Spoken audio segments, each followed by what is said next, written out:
and welcome to another episode of Delta Conveyance Deep Dive. Today, we've invited a leader from the Collaboration and Facilitation nonprofit that implemented the recent Delta Environmental Justice Community Survey for DWR to discuss the methodology and headlines from the survey. For background, a good basic definition of environmental justice is the fair treatment and meaningful involvement of all people, regardless of race, color, national origin, or income, with respect to the development, implementation, and enforcement of environmental laws, regulations, and policies. So with me today is Genevieve Taylor, Executive Director of Ag Innovations, whose team conducted this extensive online survey in the fall of 2020, and then compiled the report, which was published on DWR's website at the end of May 2021. We'll hear what was learned about Delta residents and disadvantaged communities in the Delta. Welcome, Genevieve. Thanks, Pat. All right. So my first question is, can you explain a little bit about the role that Ag Innovations played with DWR's Environmental Justice Community Survey in the Delta? Yes. Ag Innovations is a 501c3 nonprofit that has a 20-year history of working on complex issues facing communities around ag, natural resources, and the environment. With EJ Outreach, our job is to help the Department of Water Resources invite and welcome the voices of disadvantaged community members in the Delta into the public process surrounding the environmental impact report for the Delta Conveyance Project. So we conducted the survey in order to do that. So now, can you help us understand what was the goal of the overall Environmental Justice Community Survey? Yeah, so the objective of the survey was to inform DWR through gaining a better understanding of the priorities, values, and needs of Delta's diverse communities. It also aimed to gather perspectives and information about how community members value, experience, and depend on the region's cultural, recreational, natural, agricultural, and economic resources. We did that in order to identify how the project may impact those resources or potentially bring benefits to the Delta communities. That's great, thanks. So next, I understand that there's some history or context surrounding the topic of surveys in the Delta. Can you maybe provide a quick little snapshot of what that context is? Yeah, what's unique about this survey is that its breadth and its reach. Surveys in the Delta have tended to focus on land use, ecosystem management, recreation, or other very specific questions, which makes sense. I mean, surveys are intended to help us identify the answers and responses to specific questions. This survey was broader, and because of that, it helps us understand a bigger picture of how people in the Delta use the Delta, how they recreate, what they value about it. And I think it was very interesting to learn from respondents, both in their comments and also in their responses to our questions, more about how they view the Delta. I think the other thing that's important is the scale of responses. We had over 2,000 responses. I'll go through that a little bit more in a minute.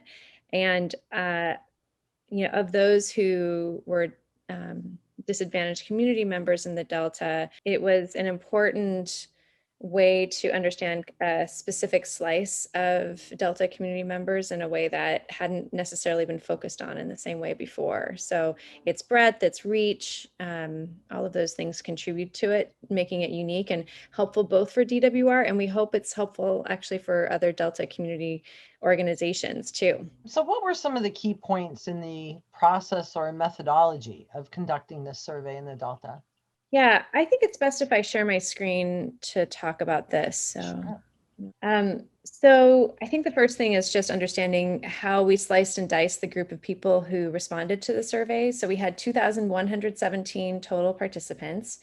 Of that, we had 540 Delta Region DAC participants. So you can see that this is the group of all survey participants. And then in there's all disadvantaged community participants. So you first take income and language, income and race and zip code to identify whether or not they're a disadvantaged community member. From there, you can understand that it's severely disadvantaged community members. And of that, there's a subsection that live or work in the Delta region. I think is important to point out is how disadvantaged community is defined. And we refer to it as DAC. So you might hear me saying DAC, that's interchangeable with disadvantaged community. One way that we might define that is by them being non-white. And another way is household income is less than 60,000, or you might be designated by a zip code that you added and your household income is less than 75,000. Then the other way that we did this is we looked at severely disadvantaged community members. And again, household income is less than 45,000, or we designated it by zip code and household income is less than 60,000.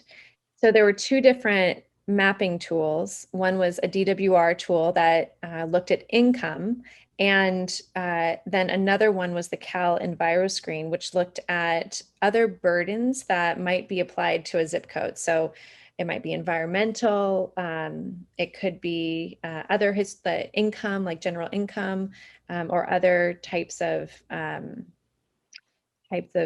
factors. I think there was 22 factors that were in the Cal EnviroScreen. And so that's why it was important to say, if you live in a zip code, you might actually have more burdens than in other parts of the Delta. And we wanted to make sure that we identified that. But it was possible that you could have had an income of much higher than 75,000. And so we needed to set a reasonable cap that made sense within the larger scope. So that's why we set it at 75,000 for disadvantaged community and 60,000 for severely disadvantaged community members if you lived in a zip code that was identified as burdened by Cal EnviroScreen or DWR. Thanks. The survey had a robust outreach effort with many components to reach people in the Delta. What were some of the key outreach efforts? Yeah, we had 4 goals in our outreach.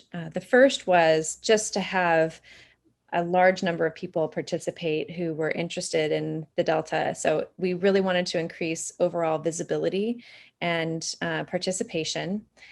So in order to do that, we made it inclusive. We invited as many people to participate as cared about the topic.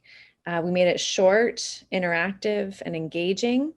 We created a solid foundation for web-based action. So we worked with DWR and their consulting team to really make sure that the things that you would expect, good website visibility, those kinds of things were happening. We also had another goal of increasing participation by disadvantaged community members who live or work in the Delta. And in order to do that, we worked with community organizations and networks. About 40 took action. We called about 400. And I will say that was an interesting moment. It was during the census last fall and during the election. So there was a lot happening outside of this survey.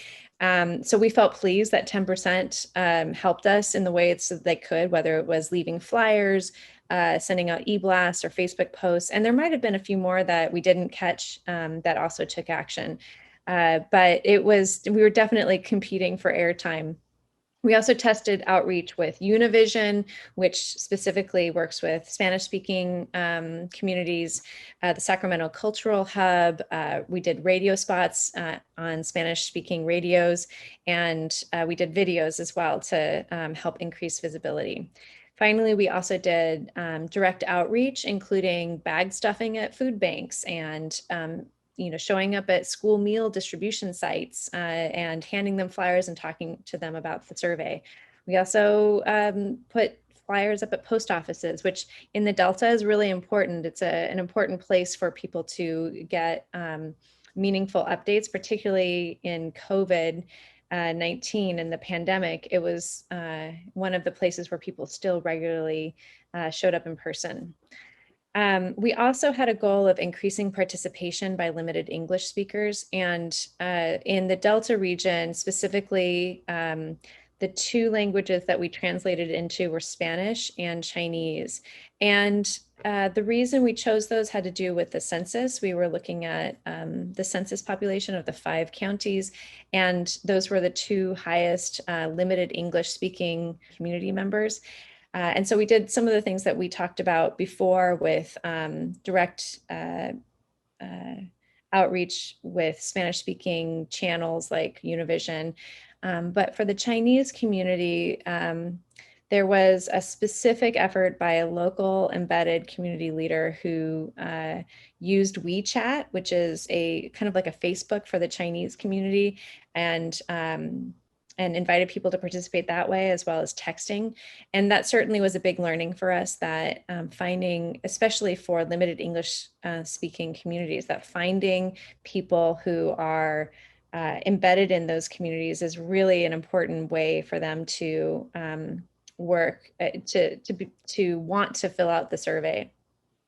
We also finally were concerned about increasing accessibility for those who had limited access to internet and technology. And one of the interesting things is, while internet connection is low in the Delta, there is a much higher proportion of smartphones that people use in the Delta to stay connected, which makes sense. They might use it at their home, but they also use it when they're not at their home.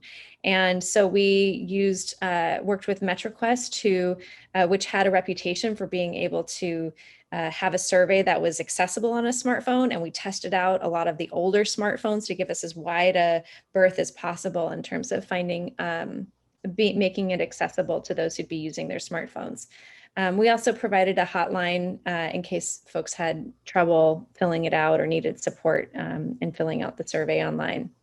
Okay, so looking at the online survey report, which is now available on DWR's website on the Delta Conveyance webpage, that reviews the conclusions of the Delta survey. So for our viewers, could you please highlight some important takeaways from the report? Yeah. I think the thing that struck me when I look at all of the survey responses, which went from what are your priorities in the Delta to how do you recreate in the Delta, how do you experience nature in the Delta, to what's your opinion about the Delta Conveyance Project. One thing that was really strong, both in the check boxes that we asked people to check, as well as in their comments, was their care for the natural environment of the Delta. And many people tied it to both a desire to preserve the Delta because they love it as it is, but also they tied it to its economic vitality and its agricultural viability and its sense of community and heritage. So the natural environment, people were very aware of it and spoke eloquently and passionately about the natural environment in the Delta. They also talked about life on the water, and there's in chapter 7, there's a really great chapter that's all about the results that we got from the mapping exercise. So one of the questions was, you could drop a marker onto a map and talk about fishing activities or outdoor activities. And the responses there really spoke to us about how much people were on the water, how important it was, how they traveled by the water, they had dinner with friends on the water, its relationship to restaurants and marinas and the place that held for the community. And then it's the historic connection to the water as well, through homes that were on the Delta or towns, et cetera. So that sense of how interwoven it is with life on the water really came through as well. I think a third thing that we do need to address is that many comments also spoke to a desire for no tunnel to happen in the Delta. So I think it's important to know that there were about 10 to 25% of respondents that would tend to respond to a comment when there was an opportunity for a comment. The no tunnel theme was a consistent theme throughout that, mainly with not wanting to have it in the Delta or a desire to find alternative solutions. However, it was really interesting because there was also another question about what is your perspective. Let's see, what is your opinion on the Delta Conveyance Project? And over 90% of all respondents, of Delta region DAC respondents, and of severely disadvantaged community respondents said that they didn't know enough to have a strong opinion about the Delta Conveyance Project. So it was clear that those who were leaving comments had strong opinions, but it was also clear that many who responded to the survey questions without leaving comments were actually unclear about the tunnel and its relationship to the Delta. So looking at the disadvantaged communities in the Delta as a group, what are some important takeaways that we learned? Yeah. So the one thing that I would say is that they tended to speak more strongly about basic needs, clean air and drinking water, quality housing, transportation, roads and transit, those kinds of things. And while all respond, like the group of all respondents, that big circle that we talked about, they also spoke to those things. Delta disadvantaged community members tended to prioritize those basic needs more consistently across their spectrum of answers. So I'd say that that's very important to them. The natural environment was very important too. And interestingly enough, when you compared the group of all respondents to the disadvantaged community members, many times they had the similar top 3 priorities, but they would change in terms of order. So that's, I think, one thing that was interesting about it. The comments around natural environment, that was a clear and strong, consistent theme. But I think another thing that really struck me was when we asked them how they experience nature in the Delta and what their favorite activities are in the Delta, there was an option to choose water activities, hiking, running, or walking, bird watching, and other things like that. And hiking, running, and walking was clearly the preference for disadvantaged community members and was remarkably high above other options for severely disadvantaged community members. So that hiking, walking, running was something that was really important. And in comments, we heard that it was actually a really important form of access to the Delta. People liked walking, they liked seeing the wildlife. They were on the Delta at least once a month, and probably more. But it also was a form of how they accessed the water when they didn't have boats or other or were regularly visiting, marinas or what have you to get to the water. So I think that was really interesting to see that difference between the disadvantaged community members and the larger set. One thing too that I would say about the larger set is that we believe that there were many that were actually a part of that subset of disadvantaged community members, but they just decided not to share their income or zip code or things that would have helped us in putting them into that subset. So there certainly was, I think that was one of the reasons why there was so much commonality between both, between the larger group and then the subset of disadvantaged community members. One other consistent theme through the comments by Delta Region disadvantaged community members was the need for services in the Delta, and specifically services that were around homelessness and food banks. Those were the two that really were called up to the top as they were talking about what services were needed. There was a strong desire for services that would support the homeless in terms of poverty, looking for jobs, and managing their impact on the Delta, because there are many homeless people that live on the Delta in the waterways, and there was concern about their impact on the Delta. One other thing that people talked about in general was trash and pollution in the Delta, although I think with larger context, that wasn't entirely associated with homelessness on the Delta, but many times was put in conjunction with it. However, the Delta is a place where all things come to rest. So, so there certainly was a challenge with trash and pollution that was talked about there too. Thank you. So our final question today is, how will the Environmental Justice Community Survey report be used in the future? Well, it's already been used to inform the conversation around the community benefits framework that's been happening this last spring of 2021. And it will be used as a resource for questions arising from the community benefits program as it evolves if the project is permitted. It also has been used to inform the environmental impact review, which is being drafted. And I think the other thing that's really important is that the survey is a part of environmental justice outreach, and it's a good idea to note that other opportunities for environmental justice engagement is really in the review of the environmental impact report that'll happen next year in 2022. So I'd encourage people who are interested in EJ issues around the Delta Conveyance Project to certainly stay engaged and involved and add your voice into the review process next year. Thank you, Genevieve. This interview has been very helpful and educational.